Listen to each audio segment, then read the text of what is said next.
The University of Manchester, working with the Student Union's executive team, has implemented an assessment pledge to academically support students considering the events of this year. This has received a largely positive reaction from postgraduates, however, has received a mixed one from undergraduates. I interviewed Nana, the postgraduate officer of Manchester Student Union, about the assessment pledge to find out more. I really appreciate the time, so thank you for coming on. How do you feel that students have generally responded to the assessment pledge? And are there particular parts that people seem to take issue with or seem relieved by? Like every other policy or any other thing that has happened that has been done by the university, there have been mixed reactions to the assessment pledge. I will speak first of all for the postgrads, and I'll jump onto some of the reactions we've received from our undergrads. For our postgrads, once the assessment pledge went out, some of the PGT student reps got in touch with me, and they were quite bad about how this was going to bring them relief, because some of them were still working on the assessment after the time the pledge was released. So it was really good news for our postgraduate students. There are a few issues in some schools which I'm still in contact with the student reps about, and we're still talking about it. But I think on in general for postgraduates, I think there have been very positive reactions to it. For our undergrads, I will say that some have been very disappointed with it, mostly because of timing, because it was released at a time where most of our undergrads were mostly done with their assessments for first semester. So that was a challenge. So we had some mixed reactions, some saying this was not going to work for them because you're already done with assessments. But on the good side of things, the automatic extensions are not just for the first semester; they are for the second semester as well. So we're hoping that our undergrad students can take advantage of this, for the second semester. For the second semester, but we're not just talking about automatic extensions here. There are other things around waiving of the reset fees. There are also other things around the enhanced moderation process, which I should say myself and Letitia and other student reps are constantly having conversations with the university about. So we're hoping that students can have that reassurance that what would have happened pre-COVID is what is going to take place, even though there is COVID now. So that is the reassurance that we want to give students. And sometimes when when you're not part of these conversations as a student, you don't understand, and you're frustrated and you're anxious. What is going to happen to my scores and all of that. And I totally understand that, because if I was not an executive officer, I'll be one of those students who would say, but this process is not. So we don't understand it. So that is what we're trying to do right now. Make those processes, those 5 points pledges, very transparent to our students, and say, this is what we're doing, and we want you to understand and get on board with us. And also, some students have raised concerns that without having to provide medical evidence, that some students might take advantage of that. So, do you feel that that might pose a problem? Yeah, I mean, that was definitely an issue of concern of at the teaching and learning group. But we're hoping that we can have the faith in our students to only take advantage of this when there's a need to, because because of the nature of what is going on right now, COVID and all of that. People cannot go to the NHS. That they do not have that flexibility of going to the NHS for evidence and all of that. But we're hoping that our students can can can in good faith apply for it only when they need it, and not just abuse the process. Because all of this, you should understand that even though students are a major stakeholder of the university, there's also the implication on our staff. So if we keep on putting in these applications even when we don't need it, it has further implication for our staff, for their mental health as well. So many times we talk about the mental health of our students, but we should also understand that our actions as students also has an impact on the welfare of our staff. So I will implore students to only take advantage of Yeah. this when they need to. It's true that I would hope that you can trust students, to be good-hearted about it and Yeah. authentic. But realistically, do you really think that they won't take advantage of it? I mean, I really cannot tell, and it helps when people. I think I was watching the interview you did with a student, I think last week, and she was talking about how she called out certain students who were going to take advantage of it, and I think that is a good example of us being, being good citizens, so to speak. If you are a student, you should be able to call out other students who are doing these things and say, you shouldn't be taking advantage of this thing, in the negative light. And I think it has to be a student effort, and we have to do this together. In other news, a pair have been arrested on suspicion of urinating on the mural of George Floyd in the Northern Quarter of Manchester. Tom has more on the story. Yeah, thanks, George. On Sunday, a mural of George Floyd in the Northern Quarter has once again been defaced with racist graffiti. The painting, which was created in Stevenson Square by famed street artist Axie in the wake of Mr. Floyd's death in May last year, was found with a large N sprayed on it in a repeat of a similar incident last summer. Following this, on the 17th of February, 2 men were arrested on suspicion of urinating on the mural. City Councillor Pat Carney said CCTV showed 2 men urinating on the memorial while filming themselves. The suspects, both aged 22, were arrested on suspicion of racially aggravated criminal damage. Greater Manchester Police said inquiries into the incident, which happened at 1 o'clock in the morning, were ongoing. Now, Sharad has the latest update on COVID and lockdown restrictions. Thanks, Tom. Lockdown restrictions in England are to be rolled back. Prime Minister Boris Johnson is to reveal his lockdown exit plan on Monday, the 22nd of February. The Prime Minister said on Wednesday that the lockdown restrictions will be eased in stages. The plan is to include a return to school starting on March 8th. The relaxation of rules comes after a total of 16.5 million people received their first vaccine dose, and COVID-19 cases fell by 2/3 in England in the last month alone. Surge testing is being expanded to more parts of the UK after detections of the South Africa variant of COVID-19. These areas include Southampton, Norfolk, and Surrey, among others. The government is trying to minimize the spread of the South Africa variant, as the variant has the capability to include a mutation that would make vaccines less effective.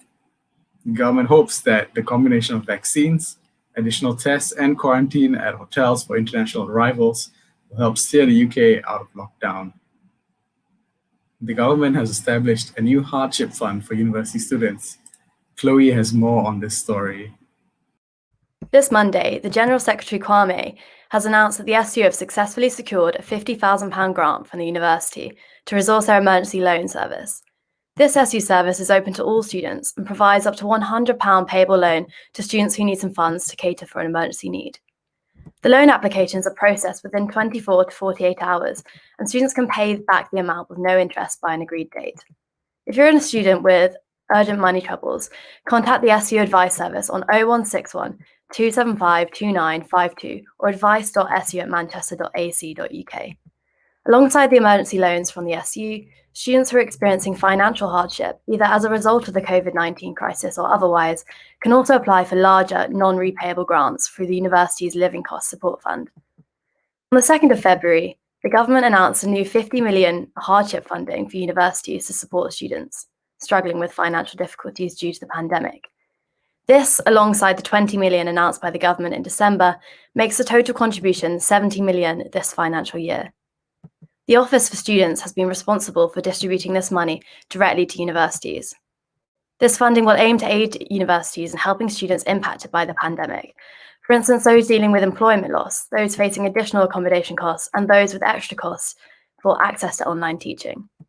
Funding will prioritise those most in need, and any students who are struggling are encouraged to apply. The application form is available on the Manchester Student Support website and takes around 2 weeks to be processed. Successful students can access a maximum non-repayable award of up to £2,000, and which is decided on a case-by-case basis.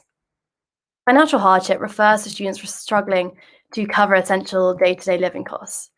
This may include students who rely on part-time work to supplement their living expenses, students who have sponsors whose sponsors have withdrawn funding, and international students experiencing difficulties in transferring funds from overseas.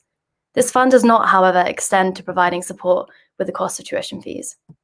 The Cost of the Living Fund is a university scheme which is run via donations from alumni and friends of the university.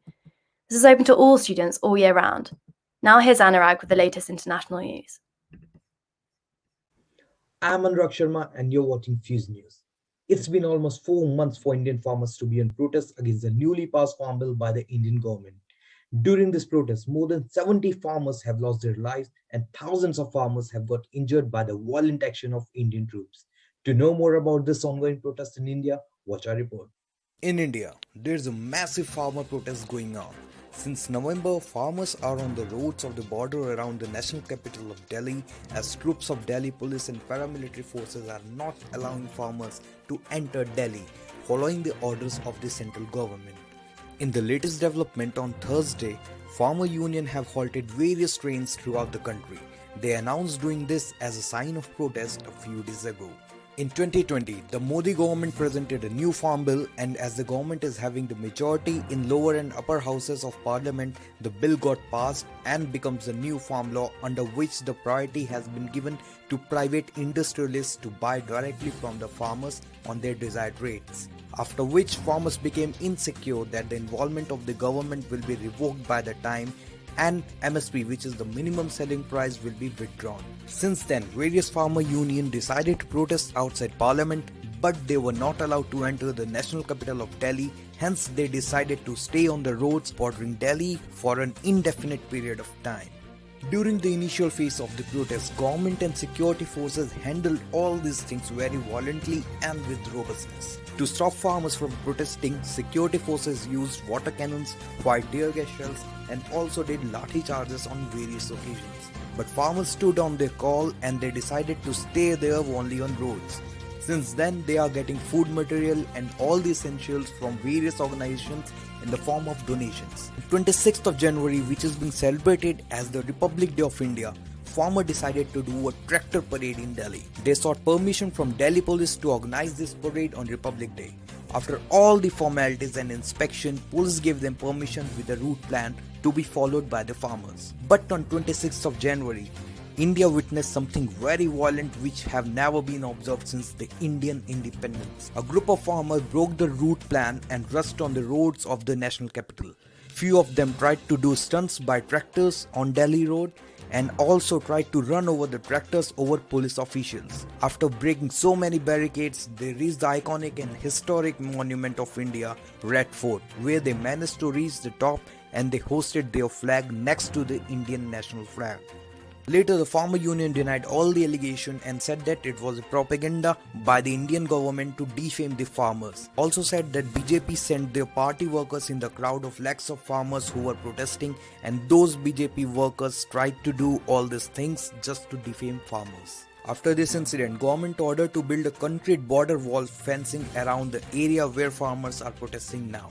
Then with the use of nails, fencing wire and by digging the national highway for around 10 feet, government workers made the border wall. This step of government got very much criticized and caught attention from various international personalities also. British Member of Parliament from Slough, Tanmanjeet Singh Dhesi, have also raised this issue in Parliament, asking Boris government to intervene in this matter. Famous singer Rihanna also criticized the Indian government on Twitter, after which huge protests also been observed in India against Rihanna by the Modi supporters, and cases have also been filed against Rihanna in India. Climate activist Greta Thunberg also raised her voice favoring Indian farmers, after which the government chased down her links with one Indian climate activist, Disha Ravi. And by revealing the WhatsApp chat between Disha and Greta, Government of India made the allegation under Toolkit case that it was the pre-planned activity to defame India on global platform. Hence, they took Disha under arrest with several more activists. In the whole of this farmer protest, till date, more than 70 farmers have lost their lives and the government has not made any statement regarding the cause. Delhi is situated in the north of India, and which is so cold from November to Feb months, and farmers have spent all these winters by spending their nights on roads. Also, for now, farmers have said that the protest is for an indefinite period of time and they have outlined all the plans till October 2021. Farmers have just one demand now, that government should roll back this new farm bill and implement the amendments after having discussions with the farmers union. Thanks for that, Anurag. Look at the protest in India. Also hitting the international landscape today is that yesterday evening, NASA successfully completed a mission to land the Perseverance rover on Mars. This vehicle landed in the Jezero crater, which is located close to the planet's equator. Following the achievement, there were jubilant scenes at NASA's Mission Control Unit, with the rover having left Earth in July of last year. The vehicle also has 19 cameras, allowing for visual recordings to take place, with this hopefully shedding some light on the many questions space engineers have about Mars, including the analysis of whether life may have existed on the planet. That's all with that. Now Pippa has the latest on the SU officer elections.